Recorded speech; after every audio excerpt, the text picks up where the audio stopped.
Selamat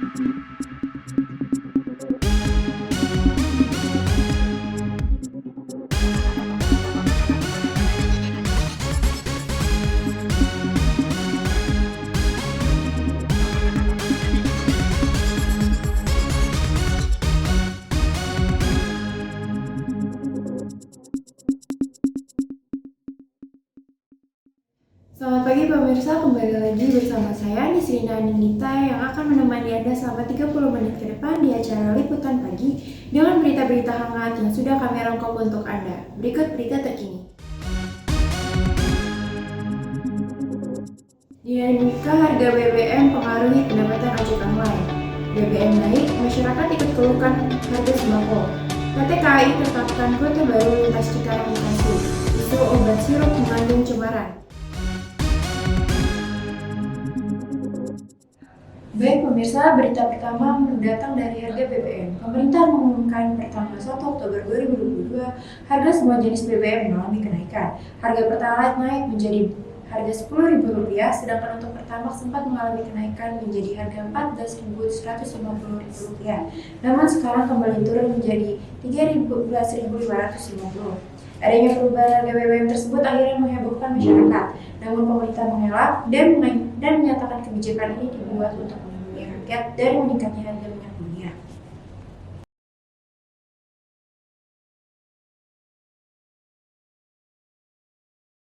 Kenaikan harga BBM mempengaruhi beberapa aspek. Salah satunya adalah meningkatnya tarif ojek online yang berdampak pada pendapatan harian driver ojek online. Kebutuhan mereka mengisi BBM 2-3 kali dalam satu hari menjadi faktor penurunan pendapatan.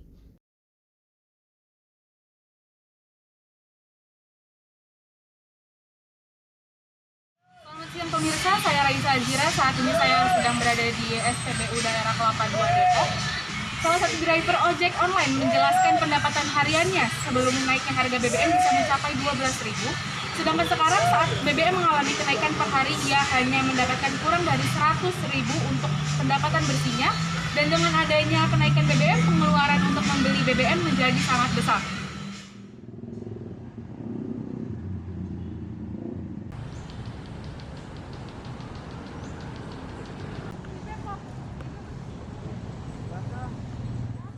Saat ini saya sedang bersama salah satu driver ojek online yang berada di daerah Kelapa II Depok.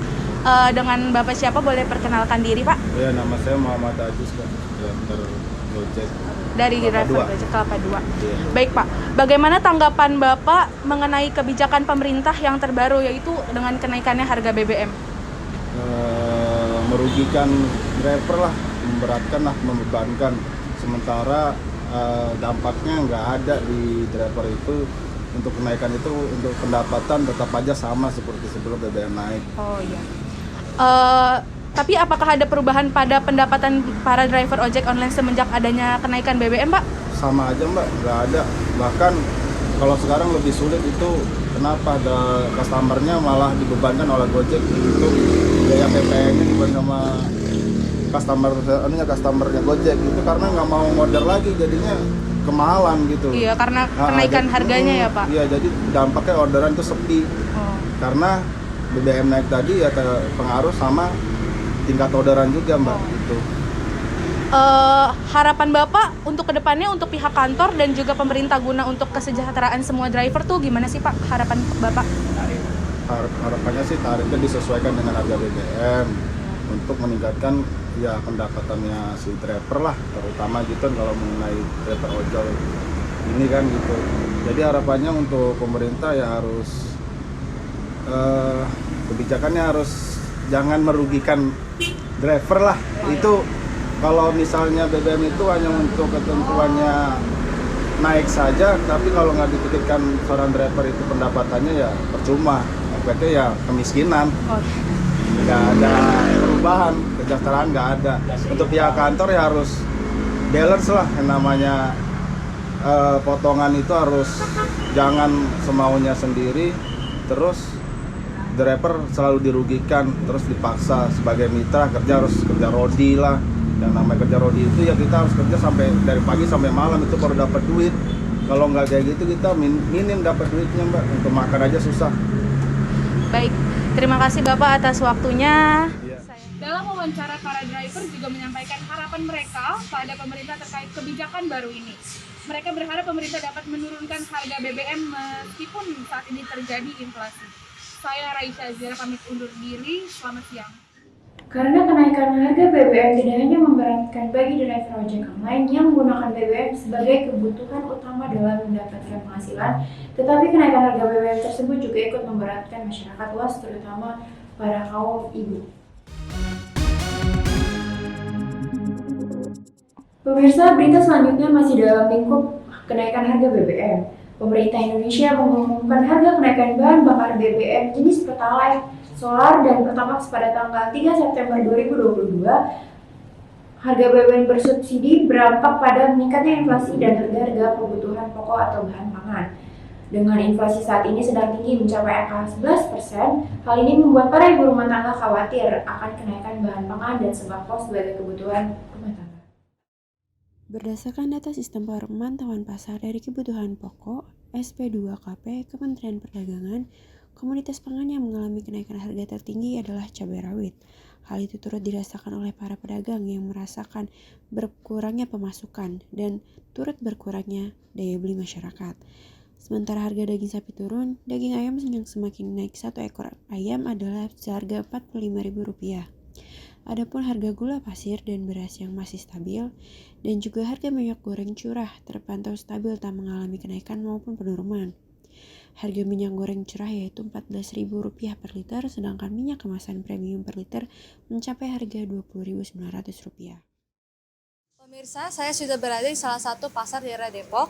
Setelah saya memantau aktivitas jual beli di sini, banyak pembeli terutama ibu rumah tangga mengeluhkan naiknya harga bahan pangan. Beberapa mengatakan jika semua harga bahan pangan naik, maka sulit untuk memenuhi kebutuhan sandang pangan sehari-hari. Dan di sini sudah ada salah satu pembeli yang akan kami wawancarai. Selamat siang, sekarang saya sudah bersama salah satu pembeli.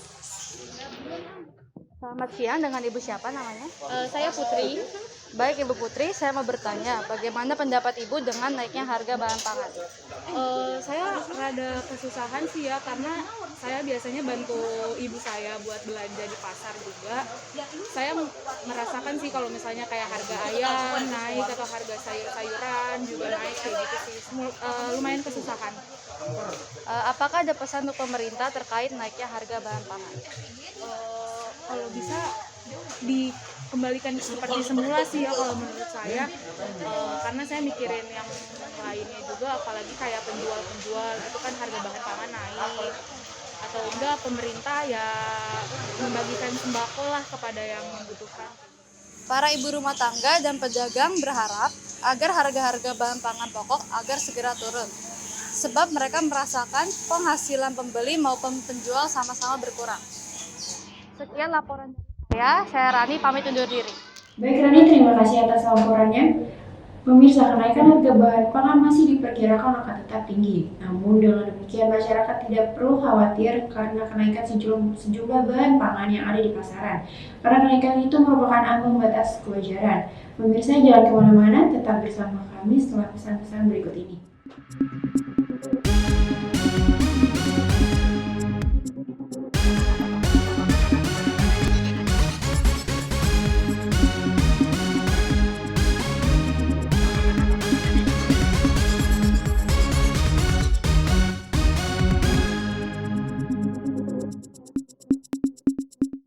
Kamu kenapa diam aja? Kenapa? Ini lagi bete soalnya nggak fokus-fokus dari pagi.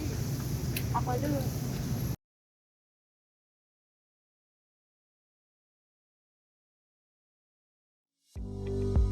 Pada bulan Agustus 1992, di Jalan Raya Bogor nomor 18 Ciracas, Jakarta Timur, sebuah usaha aluminium berdiri yang diberi nama Toko Sumber Urip Barokah Kaca Aluminium.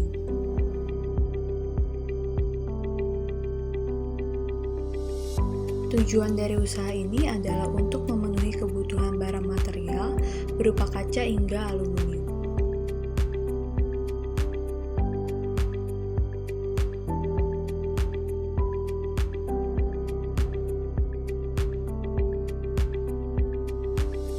Usaha ini memberikan pelayanan dan kualitas aluminium yang sesuai dengan keinginan dan kebutuhan para pelanggannya.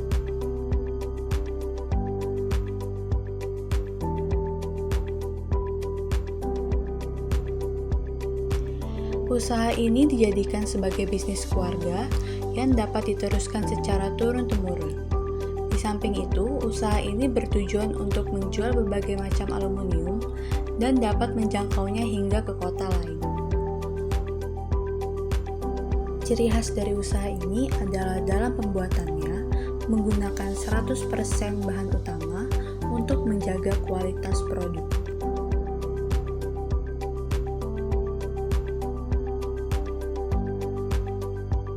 Sumber urip barokah kaca aluminium menghasilkan berbagai macam barang seperti rak piring, etalase, lemari, pintu, jendela, meja, akuarium, dan berbagai macam barang lainnya. Bapak Haji Muksin berharap supaya usaha ini ke depannya semakin lancar dan semoga usaha ini bisa bertambah cabang dan juga bisa seperti dulu lagi sebelum terjadinya wabah COVID-19. Ani, Iya, bosan banget ya. Kayak kita nongkrong tuh kayak gini-gini doang. makanya gue dari tadi dengerin musik, mau dengerin juga. Boleh deh. Wah, enak banget ya. Kita lagi nongkrong kayak gini sambil denger lagu. By the way, lu dengerin lagu di mana? Pakai aplikasi apa? Gue denger lagu di Spotify nih, soalnya Spotify itu banyak banget lagu-lagu yang lagi tren sekarang. Dan lagu-lagu semuanya diupdate dengan sesuai waktu pelirisannya.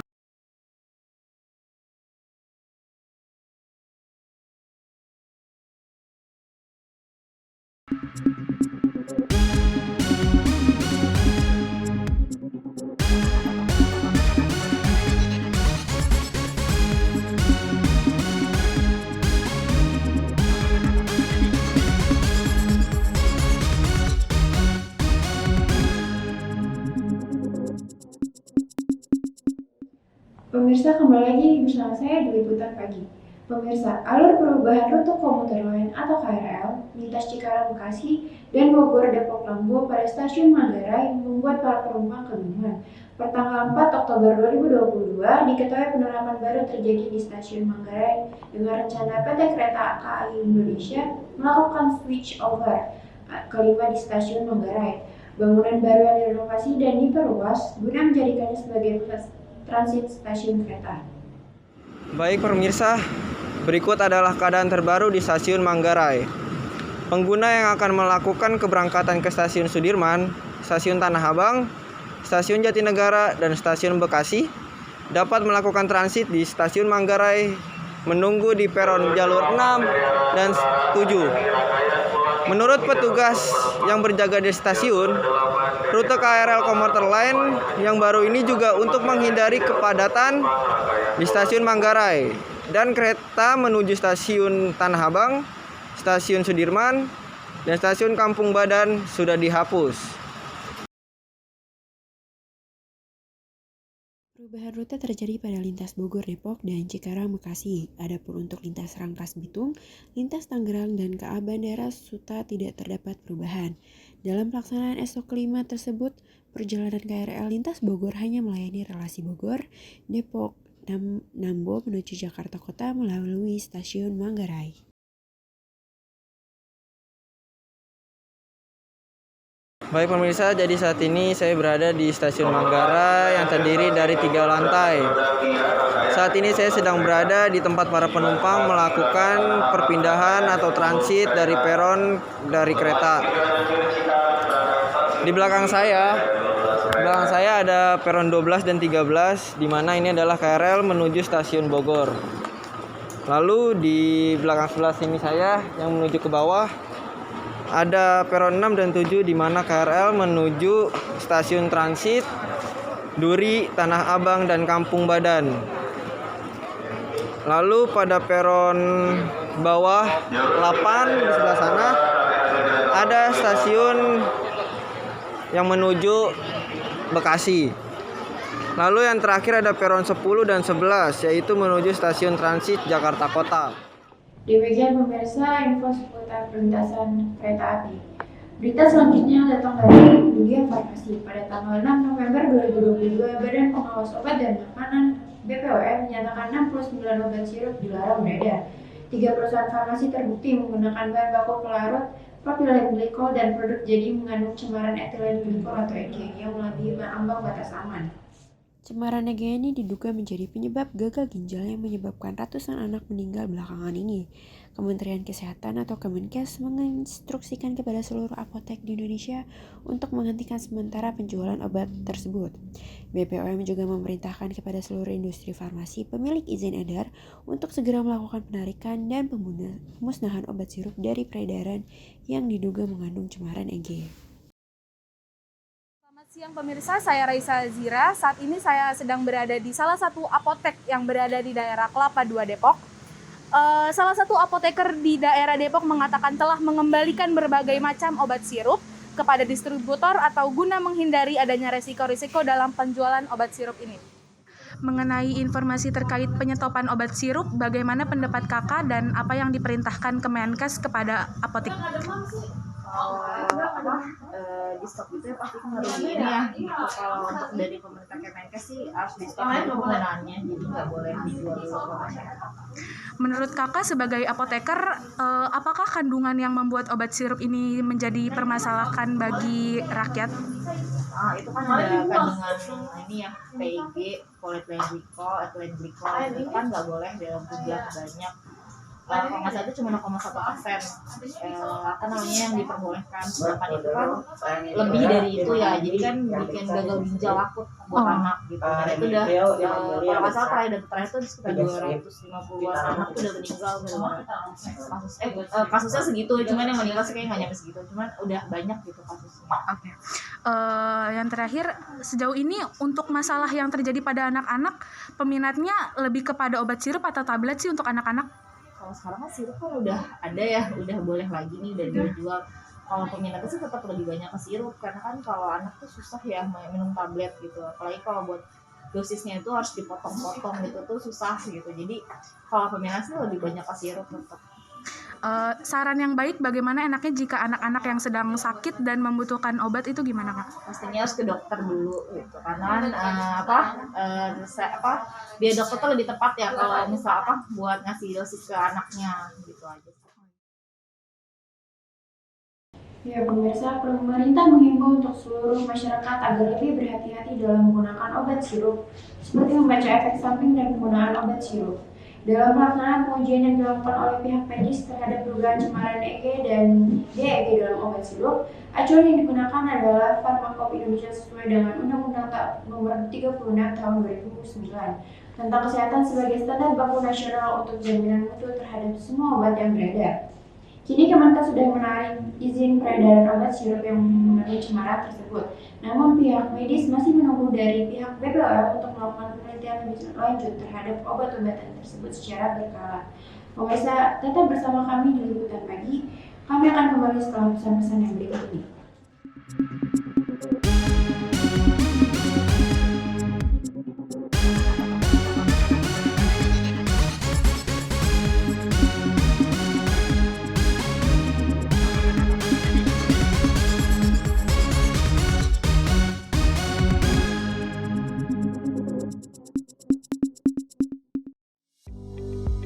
Pada bulan Agustus 1992, di Jalan Raya Bogor nomor 18 Ciracas, Jakarta Timur, sebuah usaha aluminium berdiri yang diberi nama Toko Sumber Urip Barokah Kaca Aluminium.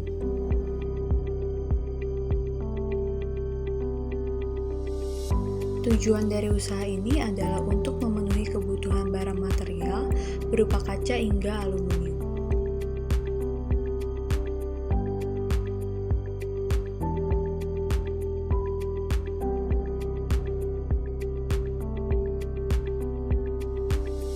Usaha ini memberikan pelayanan dan kualitas aluminium yang terbaik sesuai dengan keinginan dan kebutuhan para pelanggannya.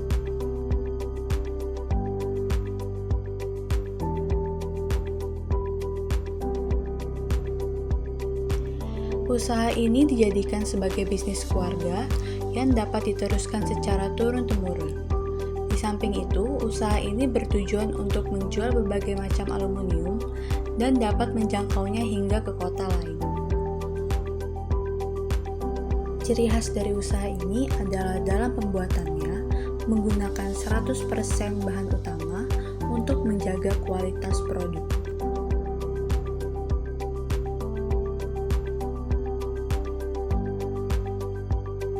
Sumber urip barokah kaca aluminium menghasilkan berbagai macam barang seperti rak piring, etalase, lemari, pintu, jendela, meja, akuarium, dan berbagai macam barang lainnya. Bapak Haji Muksin berharap supaya usaha ini ke depannya semakin lancar dan semoga usaha ini bisa bertambah cabang dan juga bisa seperti dulu lagi sebelum terjadinya wabah COVID-19.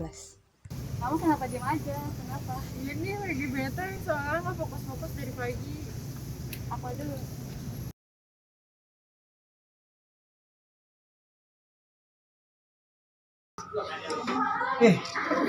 Mani, Iya. bosan banget ya.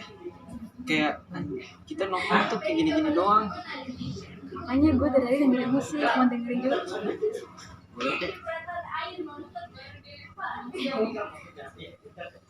Enak banget ya. Kita lagi nongkrong kayak gini sambil denger lagu. By the way, lu dengerin lagu di mana? Pakai aplikasi apa? Gue denger lagu di Spotify nih, soalnya Spotify itu banyak banget lagu-lagu yang lagi tren sekarang. Dan lagu-lagu semuanya diupdate dengan sesuai waktu pelirisannya.